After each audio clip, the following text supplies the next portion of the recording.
going to be talking about 5 of the worst foods you could be eating if you have hormonal imbalance. Hi, my name is Nurse Annie, and I'm here to teach you sustainable wellness tips that you can incorporate into your daily life for overall wellness. So journey with me. Today we're going to talk about foods you should consider cutting back on or cutting out completely if you have symptoms of hormonal imbalance, or maybe have confirmed with a doctor that you do have hormonal imbalance. So number 1, I'm coming out swinging today because you already know it. You know it. Sugar. Sugar is so bad for you. I wanted to say that nicely, but I think that is as nice as I can say it. So the idea is not that sweeteners are bad for you. Sweet things are good for you. Sweet things are delicious. But sugar, the ultra processed refined acid-like compound called sugar, is not good for you. And we'll talk about some of the things you can use to replace sugar in your diet and still enjoy just as sweet, just as yummy, delicious things, okay? And no, it's not going to be artificial sweeteners, because those are worse for you. So don't do the artificial sweeteners either. Don't worry. But let's talk about your hormones and sugar. Sugar spikes your insulin. Every time you eat sugar, sugary things, cookies, candies, cakes, sweets, you eat a bunch of that and your insulin levels spike up. As we know, sugar and sugary food consumption is also one of the factors that leads to type 2 diabetes. Okay, not the only, but one of the factors, because you have the up and down with your insulin. Now, insulin, if you did not know, is a hormone. For one, you have to realize that the body is an interconnected organ, and you throw off one thing, other things are going to go out of whack as well, just like dominoes. So when you have your insulin, which is a hormone, go out of balance, it triggers other hormones to go out of balance. In this case, one of them is testosterone. So you start having things like acne show up on your skin. You start having hair growth as a woman in places you'd rather not have it grow, because your testosterone will be out of balance. Some of the things, just a few ideas that you can use to replace your sugar intake, would be things that are more natural, like sucanut, which is dried cane juice. Another thing you could use is maple syrup, honey, monk fruit, and the like, that are just as delicious. They may cost a little more, but again, it's either you're gonna pay for your food or your health. So it's better to buy higher quality sweeteners. Number 2 on our list is caffeine. Every morning, people drink a lot of caffeine, and all that does is trigger cortisol. Cortisol is a stress hormone, and so you are inviting stress into your body. Yes, it makes you more alert, because that's what stress does. If you see a lion coming, you get a surge of cortisol in your body, because your body is like, alert, alert. Figure something out. It gives you clarity and focus so you can escape the lion. Cortisol has a job. Now, if you're constantly on cortisol because you have to keep replenishing that heightened sense of alertness, number 1, your body gets addicted to it, and so it's hard to stop. Number 2, it really interferes with your other hormones and the balance of them. And then you go through other stress symptoms. Stress affects our body in so many negative ways. You want to get your body to a stress-free, calm, and yes, you can get over caffeine. Trust me, I have 5 children. I homeschool, I homestead, I am there with it all day long, and I don't drink caffeine, okay? That's a challenge to you.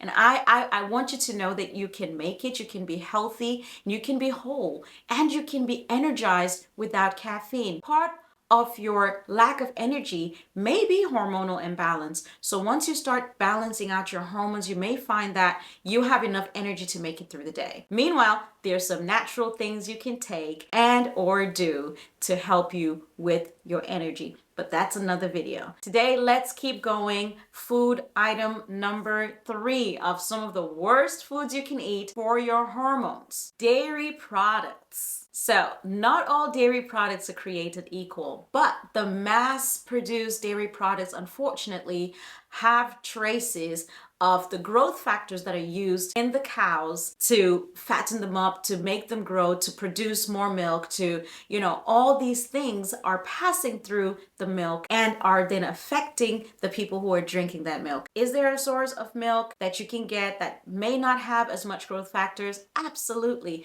Buy local farmers market from your neighbor's cow, have a cow if it's possible, and you can have healthy, delicious milk. Also note that there are plant-based options that are available for you. So the growth factor that is present in dairy products is an insulin-like hormone. It increases your androgen hormones. An increase in testosterone throws off your other feminine hormones, progesterone, your estrogen. Those are thrown out of balance. Progesterone is your happy hormone, so you want that to be in balance and high. So if you reduce your dairy intake or eliminate things that you can replace and or get your whole milk from local sources. Worst food number 4, in no particular order, excessive red meat. When you consume red meat and its products, they have an effect of increasing your estrogen. Estrogen is a great hormone for women. We want estrogen. It makes us feminine. And too much of estrogen lends to things like painful periods, PCOS symptoms.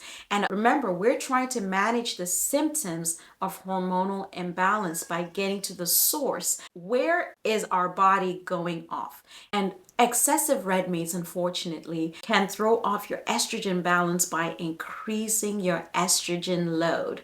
I encourage you to check with your doctor to see which hormones you have that are out of balance so that you know the best way you can help your body come back into balance. So what can you do instead of eating excessive red meat? Well, one thing that you could do is maybe exchange one of your meals per week. Start slow and put a plant-based protein or a lean meat and other protein sources that will help you bring your body back into harmony. This is about holistic wellness. Now, meat is another one of those things that I encourage people to buy local as much as is possible. Our 5th and final thing on our worst food list for your hormonal harmony is processed foods. You can cut back on your processed foods. Sometimes it takes a little planning ahead, or just trying out new things and getting used to a different palate.